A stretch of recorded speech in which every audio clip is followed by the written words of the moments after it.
Very good evening to everyone. क्या हाल चाल है बच्चे आप सब लोगों के। उम्मीद करता हूँ आप सब लोग बहुत अच्छे होंगे। आज की पर्टिकुलर वीडियो हमारे सीएस एग्जीक्यूटिव खासतौर पे ग्रुप 2 स्टूडेंट्स के लिए। आईसीएसआई की नोटिफिकेशन आई है, आईसीएसआई का नया सिलेबस आया है, ऐसा कुछ सर्कुलेट हो रहा है, क्या ये सच है? थोड़ा सा सच है, नोटिफिकेशन तो आई है। तो आपके सामने एक पीडीएफ फाइल आप सामने देख पा रहे होंगे अपनी स्क्रीन पे। इस पर्टिकुलर पीडीएफ में आईसीएसआई ने कुछ छोटे छोटे से चेंजेस किए हैं। छोटे भी नहीं बोलूंगा, मेजर भी नहीं बोलूंगा, बट हाँ ठीक ठाक चेंजेस तो हुए हैं। कुछ पर्टिकुलर सब्जेक्ट्स में जैसे जेआई जल में बहुत वास्ट चेंजेस हुए हैं। बाकी ईसीआईपीएल सब्जेक्ट में भी कुछ चेंजेस हैं। क्या चेंज है सर, और क्या ये चेंज हमारे दिसंबर अटेम्प्ट के लिए एप्लीकेबल है? बिल्कुल एप्लीकेबल है सर। और अभी हमारे सामने हम लोग आ जाते हैं पेज नंबर 27 इस पर्टिकुलर पीडीएफ की। आप लोग पीडीएफ ऑलरेडी बहुत टाइम, मेरे को लग रहा है थोड़ी देर से आप लोग सब लोग वो ग्रुप्स में सर्कुलेट हो रही है तो आपने देखी ही होगी। अभी हम लोग उसी पीडीएफ के पेज नंबर 27 पे है और हम लोग डेडिकेटली डिस्कस करने जा रहे हैं ईसी आईपीएल में क्या कुछ चेंज हुआ है। तो कह रहे हैं सर ईसी आईपीएल के सिलेबस की बात करें तो अभी तक हमारे इस ईसी आईपीएल के सिलेबस में टोटल 20 चैप्टर्स थे इंक्लूडिंग इंट्रोडक्शन टू आईपीआर। अभी क्या है कि सर 3 चैप्टर्स ऐसे हैं जिसमें मेजरली चेंज हुआ है। जैसे एक पर्टिकुलर चैप्टर आप देख रहे होंगे, जैसे आप सामने देखिए, मैं आपको बता देता हूं कि कैसे आपको चेंजेस एड्रेस करने हैं। तो आपके सामने देखिए, पहले पार्ट ए है, that is economic and commercial law, और उसका चैप्टर नंबर 1 है फेमा, चैप्टर 2 है एफडीआई, चैप्टर 3 है ओडीआई, चैप्टर 4 है ईसीबी। ईसीबी में अगर आप देखें तो एक एक्स्ट्रिक्ट मार्क लगा हुआ है और एक स्टार बना हुआ है, देख पा रहे हैं आप। ये जो ईसीबी का टॉपिक है ये अभी हमारे इस पर्टिकुलर करंट सिलेबस से रिमूव हो गया है। अभी ये फाइनल में चला गया है और ये फाइनल में ऑलरेडी था। Corporate finance and strategic management chapter में ऑलरेडी भी ईसीबी हुआ करता था, बट यहाँ पे भी था, रिपीटेशन थी, तो आईसीएसआई ने रिपीटेशन खत्म की। और अभी हम ऐसे बोलते हैं कि ईसीबी इस पर्टिकुलर कोर्स कंटेंट से हट चुका है। ऑल्दो हम रेगुलर क्लास में कर चुके हैं, ऑलरेडी हम लोग यूट्यूब पे बहुत बार रिवीजन भी कर चुके हैं, बट अभी ये पर्टिकुलर चैप्टर इस बार हमारे सिलेबस से हट रहा है। और देखिए नीचे लिखा भी हुआ है, एस्ट्रिक मार्क में देखिए लिखा है, this lesson is deleted from executive programme, कि इस पर्टिकुलर चैप्टर को एग्जीक्यूटिव प्रोग्राम से रिमूव किया जाता है और इसके जो कॉन्सेप्ट्स हैं बिल्कुल as it is same, mutatis mutandis, strategic management and corporate finance जो सब्जेक्ट है प्रोफेशनल का ग्रुप 2 में, वहां पे इसको शिफ्ट किया जा रहा है। अपार्ट फ्रॉम दिस अगर हम बात करें तो chapter number 5 for FTP, chapter 6 SEZ, chapter 7 FCRA बिल्कुल डिट्टो सेम है, कुछ चेंज नहीं है। देखिए किसी भी टॉपिक में कोई भी चेंज नहीं किया गया है अभी तक।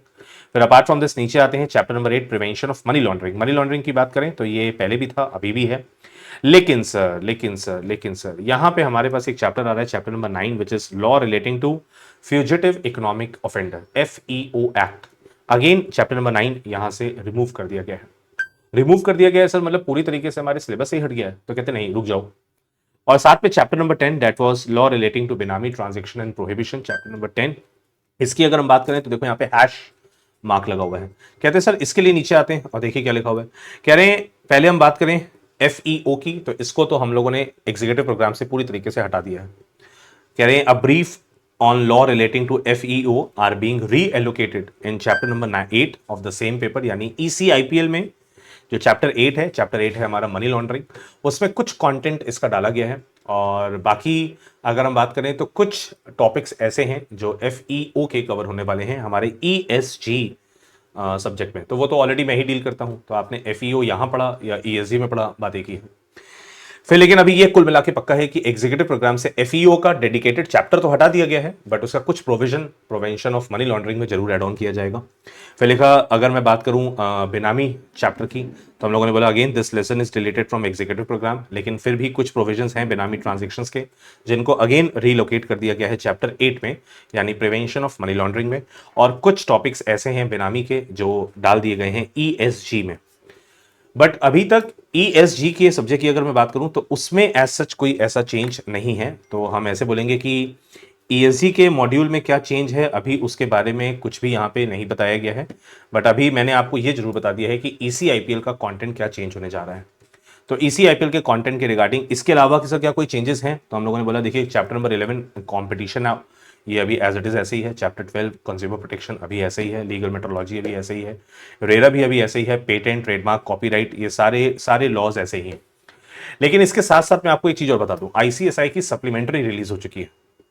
आईसीएसआई ने क्या रिलीज कर दी है अपनी सप्लीमेंट्री। मैं आपको एक बार दिखाता हूँ, एक चीज और दिखा देता हूँ साथ ही साथ। वैसे इसकी अलग से वीडियो बनानी चाहिए थी मेरे को, बट कोई बात नहीं, आप सामने देखेंगे अगर तो आप आईसीएसआई का एकेडमिक पोर्टल खोलते हैं, ये देखिए आईसीएसआई का एकेडमिक पोर्टल खोलते हैं, आईसीएसआई के सिलेबस 2022 में जाते हैं और आईसीएसआई का न्यू सिलेबस 2022 पे क्लिक करते हैं तो देखिए एक अनाउंसमेंट दी हुई है। यही अनाउंसमेंट आपको इस पर्टिकुलर पीडीएफ फाइल पे ले जाती है। ये मैंने आपको ऑलरेडी दिखा दिया है, अगर आप किसी और सब्जेक्ट में भी चेक करना चाहें तो यहाँ से चेक कर सकते हैं। फिर हम लोगों ने बोला ये जो आईसीएसआई का न्यू सिलेबस 2022 का पीडीएफ है ये यहाँ पे दिया हुआ है। फिर हम नीचे आते हैं सर, स्टडी मटेरियल में आते हैं और छोड़िए पहले सप्लीमेंट में आते हैं। सप्लीमेंट में आए तो सप्लीमेंट में दिसंबर 2025 की सप्लीमेंट आ गई है। ओ वाओ, दिसंबर 2025 की जो सप्लीमेंट है उसमें हर पर्टिकुलर सब्जेक्ट की सप्लीमेंट है, जिसमें ईसी आईपीएल की भी सप्लीमेंट दी हुई है। सर क्या ये सप्लीमेंट भी हमको करनी है? तो कह रहे हैं सर जो बच्चे दिसंबर अटेम्प्ट के लिए रेगुलर क्लास कर रहे हैं फॉर श्योर, अगर मैं बोलूं तो उनका तो जो रेगुलर क्लास में कंटेंट हो रहा है वो अमेंडेड ही है। बाकी अगर मैं बोलूं कि पिछली बार के मुकाबले यानी जून 2025 में जो अमेंडमेंट्स थी, जो सप्लीमेंट थी, क्या वही एज इट इज दिसंबर 2025 में है? तो most of the amendments are same, most of the supplementary content is same, कुछ कंटेंट ऐड ऑन हुआ है तो वो हम लोग डेफिनेटली अलग से करेंगे। तो कुल मिला के अगर मैं बोलूं ऑल सब कुछ क्रक्स में बताऊं तो हम ऐसे बोलते हैं एफईओ और बेनामी, ये दो चैप्टर्स ऐसे हैं जो चैप्टर्स से तो रिमूव हो गए हैं बट उसका कुछ कुछ कंटेंट मनी लॉन्ड्रिंग में ऐड ऑन किया गया है। आईसीएसआई का अपडेटेड मॉड्यूल आएगा तो पता लगेगा कि कौन कौन सा कंटेंट है। ऑल्दो हम लोग बेनामी भी पढ़ चुके हैं, एफईओ भी पढ़ चुके हैं, बट कोई बात नहीं चलो। और अगर हम बात करें ईसीबी की, एक्सटर्नल कमर्शियल बोरोइंग की, तो वो चैप्टर अब हमारे सिलेबस से हट गया है, तो ईसीबी तो हमको पढ़ना ही नहीं है। तो कुल मिला के हम ऐसे बोलते हैं कि अब 3 चैप्टर्स हमारे कम हो गए। ओहो सर, ये तीनों चैप्टर्स मेरे को पर्सनली लगता था कि बहुत स्कोरिंग थे, भले ही छोटे थे बट एक एक क्वेश्चन भी आता था तो एग्जाम में अच्छा हो जाता था, बट कोई बात नहीं, बाकी चैप्टर्स पे अभी भी उतना ही फोकस रहेगा। रिवीजन करते समय अब हम एफईओ, बेनामी और ईसीबी, इन तीनों चैप्टर्स के रिगार्डिंग रिवीजन नहीं करेंगे। बेनामी और एफईओ में सिर्फ उतना ही कंटेंट रिवाइज करेंगे जो हमारे मॉड्यूल के हिसाब से, अपडेटेड मॉड्यूल के हिसाब से आएगा, तो अकॉर्डिंगली ही हम लोग उसको कवर अप करेंगे। एक बार हम लोग देख ही लेते हैं कि आईसीएसआई ने क्या मॉड्यूल भी तो चेंज नहीं कर दिया। वैसे एज सच मॉड्यूल कोई चेंज हुआ तो नहीं है अभी तक, बट स्टडी मैट हम लोग खोलते हैं और एग्जीक्यूटिव प्रोग्राम का स्टडी मैट खोलते हैं और अभी भी एज सच पुराना वाला ही स्टडी मैट है, तो एज सच कोई नया स्टडी मैट तो अभी तक नहीं आया है। तो आईसीएसआई जैसे ही कोई नया स्टडी मैट रिलीज करेगा then we will get to know कि एज सच कोई पर्टिकुलर चेंजेस कैसे कैसे एग्जीक्यूट किए गए। देखिए अभी जैसे fugitive economic offender as it is है, मनी लॉन्ड्रिंग में as such fugitive economic offender और बेनामी को लेकर कुछ भी नहीं लिखा है, बेनामी लॉ अभी एज इट इज है। तो जैसे ही आईसीएसआई मॉड्यूल अपडेट करेगा डेफिनेटली हम लोग उसको प्रोसीड करेंगे, ठीक है। तो that is all for this particular video. उम्मीद करता हूँ आपको समझ में आ गया कि ईसीआईपीएल में क्या चेंज है, कैसे हम लोगों ने करना है। फर्दर आईसीएसआई के ही गाइडेंस में हम लोग फर्दर प्रोसीड करेंगे, जैसा आईसीएसआई बताएगा definitely we will let you know. चल good bye everyone, good night, take care.